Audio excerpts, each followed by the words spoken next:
بتائیے کہ جو جلسے کی جگہ تبدیل کی گئی ہے اسلام آباد انتظامیہ کی طرف سے، اس کی کوئی وجہ بتائی گئی ہے؟ کیونکہ دونوں جو مقامات ہیں اس میں بہت زیادہ فرق نہیں ہے.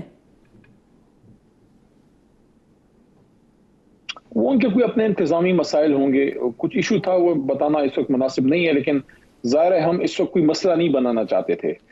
کچھ گز ادھر یا اس سے چند سو گز اس طرف ہمارا مقصد ایک جلسہ کرنا ہے. ادھر ہم نے کون سی گھر لے کے زمین لے کے گھر تو نہیں بنانا، وہاں ہم نے کیا کوئی پلازا کھڑا کرنا ہے، ہمیں تو جلسہ کرنا ہے. یہ جگہ اس سے بھی بہتر لگ رہی ہے کیونکہ یہاں پہ ہوا کا رخ، سورج کی روشنی اور اس کے ساتھ روڈوں کا نیٹ ورک بڑا نزدیک ہے. میرے خیال میں بہترین ہو گیا، اللہ کرم کرے گا انشاءاللہ، بہترین جلسہ ہوگا. ٹھیک علی بھائی، اب آپ کے سامنے آ گیا ہوگا صدر صاحب کے دستخط کے بعد جو اسلام آباد میں بغیر اجازت جلسے پر سزا کا بل جو ہے وہ اب قانون بن چکا ہے. تو کل کے حوالے سے کوئی ڈاؤٹس تو نہیں ہے کہ کل بھی کوئی جلسے کی جو اجازت ہے وہ منسوخ ہو سکے؟ حکومت تو کرنے کو کچھ بھی کر سکتی ہے، لیکن این او سی ہے اور کوئی وجہ نہیں ہے کہ اجازت جو ہے وہ منسوخ ہو. پہلی حکومت اور مقتدرہ کی ریکویسٹ پہ عمران خان صاحب نے بڑا دل کیا جب ان کو کہا گیا کہ اس جلسے کی وجہ سے کوئی افراتفری ہو سکتی ہے، تو انہوں نے 22 اگست کا کینسل کیا. تو کوئی وجہ نہیں ہے کہ وہ کینسل ہو. جہاں تک اس قانون کا تعلق ہے، وہ قانون تو میں سمجھتا ہوں کہ بڑا ڈریکونین ہے، غلط ہے، کالا قانون ہے، اور یہ کل کوئی نہیں کہ گلے پڑے گا جنہوں نے بنایا ہے. کل میں نے اسمبلی کے اوپر فلور پہ ان کو کہا ہے، حکومتی بینچز کو، خاص کر پیپلز پارٹی کو افسوس ہوتا ہے. پیپلز پارٹی جیسی جماعت جو خود کوڑے کھا کے یہاں تک پہنچی ہے، وہ آج کالے قوانین میں اپنا کندھا دے رہی ہے. میں نے ان کو یہی کہا ہے کہ خدا نہ کرے کل یہی پھندا آپ کے گلے میں پڑے گا. لیکن بہرحال ان چیزوں سے سیاسی ایکٹیویٹیز رکتی نہیں ہے. سیاستدان، عوام، یہ اگر اسی طرح ہو تو اس طرح کے قوانین تو ضیاء صاحب کے مارشل لاء میں بھی نہیں پاس ہوئے تھے.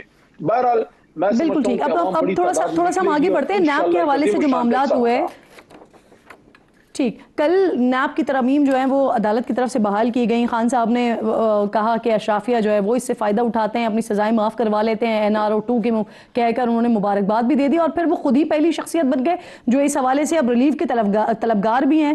عدالت میں بریت کی درخواست بھی دائر کر دی گئی ہے. تو علی بھائی، قول میں اور فعل میں پھر اتنا تضاد کیوں ہے سر؟ نہیں، اس کو قول و فعل کا تضاد نہیں کہہ سکتے. ہم تو ہمیشہ سے اسی بات پہ یقین رکھتے ہیں کہ حضرت عمر فاروق رضی اللہ تعالیٰ عنہ سے جب ایک چادر کا سوال ہوا تھا تو کون ہے علی محمد، کون ہے عمران خان، کون ہے زرداری صاحب اور کون ہے نواز شریف. لیکن یہ جو قانون بدلا ہے، یہ عمران خان صاحب نے تو نہیں بدلا، یہ تو امینڈمنٹس ان لوگوں نے اپنے لیے کی ہیں. عمران خان صاحب پہ تو غلط الزامات ہیں، لیکن چونکہ اب قانون وہی ہے سر، اسی قانون کے تحت تو پھر وہ ریلیف مانگ رہے ہیں نا، انہی ترامیم کے تحت. تو کورٹ کو sir let the court decide دین سر. اس میں ریلیف کوئی نہیں ہے. اگر یہ قول و فعل میں تضاد نہیں ہے تو نہ دیکھیں، اگر دیکھیں یہ آپ سن لیا کیجئے نا، آپ کے پاس ایک کلاشنکوف کے میگزین کی طرح سوالات ہوتے ہیں، ایک کے بعد دوسرا جواب پورا سن لیا کیجئے. دیکھیے، قانون کا جب اطلاق ہوتا ہے تو سب پہ ایک جیسے ہوتا ہے. یہ نہیں ہو سکتا کہ آپ کہیں کہ زرداری صاحب نواز شریف صاحب پہ تو ہوگا لیکن عمران خان صاحب پہ نہیں ہوگا، یا عمران خان صاحب اگر کہیں بھی کہ مجھے یہ ریلیف نہیں لینا، وہ قانون اپنا راستہ خود بناتا ہے. ان کے جو وکلاء ہیں وہ کوئی سیاستدان تو نہیں ہے، وہ تو اپنے کیس کو دیکھتے ہیں. وہی تو کہہ رہی ہوں نا سر، اگر ایک قانون آ گیا ہے تو پھر عدالت کو اس حوالے سے ہی ڈیسائیڈ کرنے دیجئے، پھر قانون اپنا راستہ خود لے گا. لیکن اگر کسی چیز کو علی بھائی یہ کہا جائے کہ یہ NRO2 ہے، یہ اشرافیہ اپنے لیے استعمال کر رہے ہیں، اس کے لیے اگر درخواست دے دی جائے تو پھر تو سوال بنتا ہے نا سر. نہیں، پہلے سوال کا جواب ابھی تک نہیں آیا، آپ نے پھر دوسرا شروع کر دیا. دیکھیے، عمران خان صاحب کوئی ریلیف نہیں مانگ رہے اپنے لیے، لیکن جو قانون تبدیل ہوا ہے وہ سب پہ ایکولی اپلائی ہوگا. اب قانون یہ ہے کہ 50 کروڑ سے کم کی اگر کوئی الزام ہے تو وہ نیب کی پرویو میں نہیں ہوگا، کوئی FIA وغیرہ یا جو بھی اینٹی کرپشن کے ادارے ہیں. تو کیس تو ختم نہیں ہوا، کیس تو چل رہا ہے، لیکن ادارہ چینج ہو گیا. عمران خان صاحب نے تو اپنے لیے ریلیف نہیں مانگا، وہ تو چاہ رہے تھے کہ قانون ختم ہو. لیکن یہ وہ لوگ ہیں جو آپ اقتدار کے ایوانوں میں بیٹھے ہیں، آ کر انہوں نے وہ قانون ہی بدل دیا جس پہ ان کے خلاف اربوں کے کیسز تھے. عمران خان نے کون سے اربوں روپے جو ہے وہ خدا نخواستہ کرپشن کیا ہے؟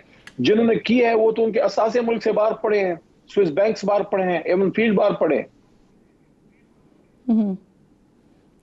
علی بھائی، میں وہی بڑی سادہ سی بات کر رہی تھی کہ آپ کہہ رہے ہیں کہ اگر قانون بن گیا ہے تو پھر عدالت کو ڈیسائیڈ کرنے دیں.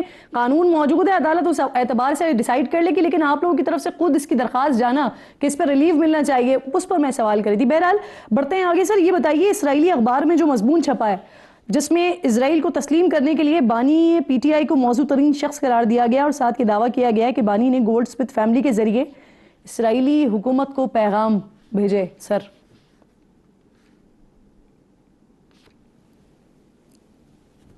دیکھیں، الزامات تو آپ دنیا کے ولی اللہ نہیں بچے تو علی محمد یا عمران خان کی کیا حیثیت ہے؟ ہم پہ تو ہر طرح کے الزام آپ لگا سکتے ہیں ہماری لیڈرشپ پہ، لیکن آپ کو جانچہ اس چیز پہ جاتا ہے جو آپ کی پبلک پوزیشن ہو اور جس کی بنیاد پہ آپ کو اس کی قیمت چکانی پڑی ہو۔ عمران خان صاحب اسرائیل کے خلاف ایک مضبوط واضح سٹینڈ، جو قائد اعظم کا سٹینڈ تھا کہ ہم اسرائیل کو تسلیم نہیں کریں گے، ہم فلسطینیوں کے ساتھ ہیں۔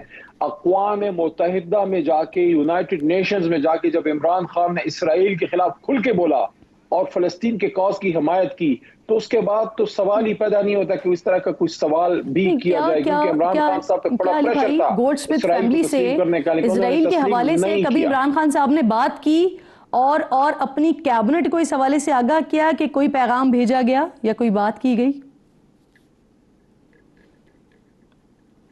کوئی ایسی چیز ہمارے نالج میں نہیں ہے، نہ کبھی عمران خان صاحب نے اس کا ذکر کیا، بلکہ عمران خان صاحب ہمیشہ اسرائیل کے صہیونیوں کے خلاف اور بھارت کے خلاف کشمیر کوز پہ، اور صہیونیوں اسرائیلیوں کے خلاف فلسطین کوز پہ ہمیشہ فلسطینیوں کے ساتھ کھڑے تھے۔ اور مجھے کہنے دیجئے کہ جو دوسری اسلامی کانفرنس تھی OIC کی، اس میں عمران خان صاحب نے جب یہ بات کی اسلامک امہ کو کہ آؤ اسلامک بلاک بناتے ہیں تاکہ کشمیر اور فلسطین کوز پہ ہماری آواز میں توانائی طاقت آئے، اس وقت میرے دل میں یہ خیال آیا کہ اب یہ عمران خان کو نہیں چھوڑیں گے، کیونکہ عمران خان نے اسرائیل کے خلاف اور اب بھارت کے خلاف اور ان کے مسلمانوں کے خلاف ظلم کے خلاف اسلامک بلاک کی بات کی ہے۔ بہت بہت شکریہ آپ کا علی محمد خان صاحب، آپ جو یہ سامنے اس کی تردید کریں۔ آپ کہہ رہے ہیں کہ اس طرح کی کوئی بھی بات نہ کیبنٹ میں ہوئی، نہ عمران خان صاحب نے کبھی اپنی کیبنٹ کو اس طرح کی کوئی بات کہی۔ بہت بہت شکریہ آپ کا، پروگرام میں آپ ساتھ موجود تھے، ہم گفتگو ہو رہی تھی، اور کیونکہ ہم نے آغاز کیا تھا PTI کا جلسہ کل موسٹ پروبیبلی ہونے جا رہا ہے، اب تک کی اطلاعات کے مطابق جو کچھ تیاریاں وہاں پر دکھائی دے رہی ہیں اسی کو جان لیتے ہیں۔ ساتھ موجود ہیں ٹیکا خان ثانی، کیونکہ PTI کی طرف سے کہا جا رہا ہے کہ اسلام آباد کی تاریخ کا سب سے بڑا جلسہ ہوگا، تو کتنے افراد کی وہاں پر گنجائش موجود ہے، کیا تیاریاں ہو رہی ہیں، کتنی کرسیاں لگ گئی ہیں، اور کیا کارکنان رات بھر وہیں رہیں گے، یہ ٹیکا خان ثانی ساتھ موجود ہیں، ان سے پوچھتے ہیں۔ انفیکٹ DJ بٹ بھی وہاں پر موجود ہیں، تو اس حوالے سے بھی اپڈیٹ کیجئے گا ذرا۔ ٹیکا بتائیے۔ DJ بٹ جو کہ تحریک انصاف کے جلسوں سے یہ شہرت انہوں نے پائی، وہ آج اسلام آباد میں پہنچے ہیں۔ DJ بٹ کیا نیا میوزک دے رہے ہیں؟ بڑے عرصے بعد یہ، چونکہ ڈی چوک میں جو تھا جلسہ اس میں بھی یہ موجود ہوتے تھے اور ان کو بائی نیم پکارا جاتا